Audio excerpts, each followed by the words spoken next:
Hey guys, Mick here. This week for a review, I was going to do a review on some body armour. And I was actually going to do it last week. Unfortunately, I put it off for a week because I've actually managed to test it. So I can provide a little bit more insight into how it works. So the armour I've got is the new lightweight Fox armour. And this stuff is basically a very lightweight, trimmed down version that basically provides some chest, a little bit of side protection, and mainly a back pad. So the main reason I've got it is for the spine protection. Now, I'll talk a little bit more generically about armour, I guess, and why I've chosen this sort of level of protection. So basically, armour protects against some injuries. A lot of the common mountain bike injuries, they're quite useless for. So anything where you fall and put your arms out, which is really common way to crash, where you'll find a lot of the common injuries we deal with is broken wrists, broken hands, forearms, that sort of thing. Collarbones are relatively common. Now all of those are caused by impact through the arms, pretty much. So your armour isn't going to help with any of that. You can't really protect against that. What the armour does do is protect against direct impact onto your body. Now, to some extent it provides, depending on where the coverage is, it can provide good protection and can prevent you breaking things. But for me it also provides a padded area that you can roll across. So that if you're doing over the handlebars and you roll out of it reasonably well, then it stops some of the impact with rocks along the way. So I had a crash a couple of years ago where I did an over the handlebars on a particularly nasty double black rock garden, and as much as I rolled out of it really well, there was just nothing soft to hit, and I ended up with some busted ribs and bits and pieces like that. So the idea is it does take some of that out of it, but once again, to a certain extent, you do need to be able to still roll out of it. If you just hit hard, then you can still get some damage even though you're wearing armour. Now obviously, it comes down to what level of protection you want. So traditionally, we used to use really heavy plastic sort of armour that gave really good protection. With a lot of the new foams out there, particularly the D30 style of foam, you get something that's a lot softer but hardens on impact, and that allows them to provide a higher level of protection in a lighter series of armour. Now for me, the best protection is always the one that you're wearing at the time. So it's no use having really protective gear if it's in the car. And I'm unlikely, given a lot of my time is riding up the hill, I typically won't wear really heavy, super protective armour if I'm doing any sort of mileage, because it's just too impractical, it's too hot, and it's too uncomfortable. A classic example of this is this Leot armour that we've had for a while, and this is a really awesome protective armour. It provides massively thick chest protection. It's got really good protection on the side.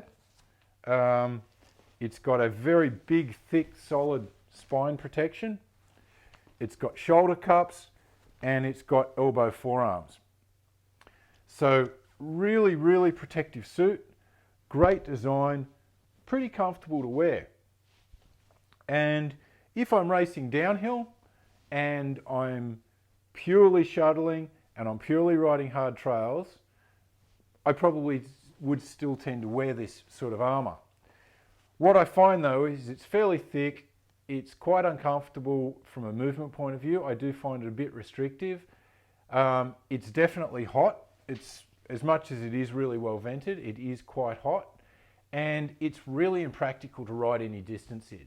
So the ride I was doing on the weekend where I crashed, there's no way I would have been wearing this armour.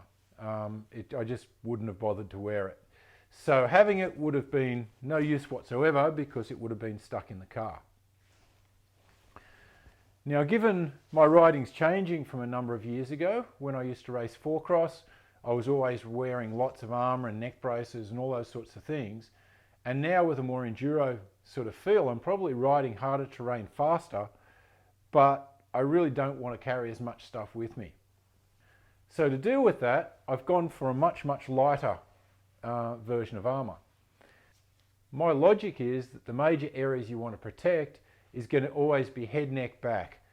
Most other things you can kind of either live without, or Western medicine's pretty good now at putting them back together again.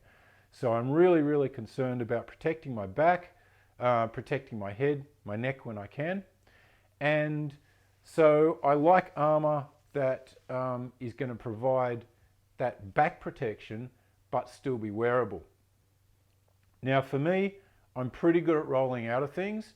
I tend not to land on my shoulders. It's been a very long time since I've crashed and landed direct on a shoulder, and I really should, touch wood, not really make comments like that. But I'm typically pretty good at rolling out of things. So my major areas of impact are typically sort of forearm, elbow, back, head, that sort of area. And so I really wanted to protect my spine. Now this new Fox Armour has the D30 back plate in it. It's quite thin, it's really well vented, and it's quite soft when it's warm. So when you first put it on, it feels a little bit like you've got a big chunk of cardboard stuck down your back. But as soon as you start to ride a bit, it softens up, and it's actually quite, shapes quite nicely to your back, and it's really, really comfortable to wear. I've opted for not having shoulder protection and arm protection. You can get this with those sort of extra protection as well. It does have padding on the chest, just in that sternum area, and it has some small pads down around the hips. So it provides a little bit of area there, but the main area that's exposed becomes this side. And consequently, from my crash on the weekend, I've got a couple of pretty badly bruised ribs down low. But I've got to say, it's really comfortable. I was wearing it riding all day, so I was climbing in it. And yes, it's way hotter than just having a jersey on, but it wasn't excessively hot. It wasn't excessively uncomfortable. Quite pleasant to ride in. So it meant rather than being like the thicker armour and being left in the car at the bottom, fortunately I was actually wearing it when I crashed. Now, the advantage for me in this is, I guess the key thing is its weight and the fact that it is quite modular. So I'm tending to wear separate elbow pads, gloves with knuckle protection in them, and a spine pad and a full face helmet. Now, the result from the crash, it worked really, really well. I basically went in at fairly high speed on a not particularly rocky piece of trail.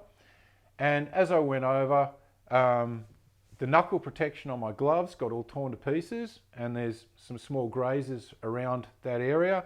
A little bit of grazing on my forearm. My elbow pad took most of the impact as I rolled, went over onto my back, and the spine protection in this did a great job of taking a huge amount of the impact. So there was no damage to my back from a spine area. And the area that hit on the way through, once again, was this lower rib area. So a bit unfortunate, but the good thing is it's the sort of area that's not super critical. So I'm going to be uncomfortable for a couple of weeks, but I don't have a damaged back, and everything else survived really well. So yeah, that's from this armour. I definitely rate it. It's not horrendously expensive. It's quite light, very, very comfortable to wear, nice and cool, and it certainly does what it is aimed to do from a protection point of view. So yeah, definitely recommend it. If you want a bit more protection, you can get the versions with shoulders and elbow pads in it as well. And if you want to go up into higher level protection, then there's always the ones like the original Elite that I showed you that covers a lot more.